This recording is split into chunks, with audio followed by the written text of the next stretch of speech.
For two members of NAU's track program, the 1992 Summer Olympics in Barcelona, Spain are a dream that is just beginning and a vision that will be relived one last time. Canadian sprinter Anthony Wilson will be competing in his first Olympiad, but he won't be alone. His coach Bert Cameron will be running for Jamaica in his third and final trip to the Olympics. Together, Wilson and Cameron will share the Olympic spirit that only a few athletes in the world ever experience. It should be real fun and something I look forward to because regardless of whatever happened, I think at the end we'll laugh about it and, joke.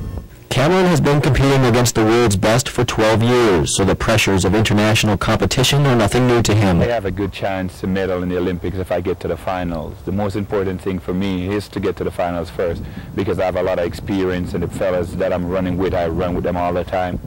Although Wilson has the speed to match the best in the world, he's being realistic about his chances. Anything is possible. I feel I have the speed. I'm faster or just as fast as most quarter milers. I might just peak right around that time, run a good one. Sure. But for now, I'm going to keep everything in perspective so I don't be disappointed if I don't get a gold medal, and just be satisfied with just going there and performing to the best of my ability and representing my country. Wilson will be learning the ropes, so to speak, this summer in Spain, and Cameron, his coach and fellow competitor, will be right along with him for any guidance. So don't be at all surprised to see them side by side in the final heat of the 400 meters running for Olympic gold.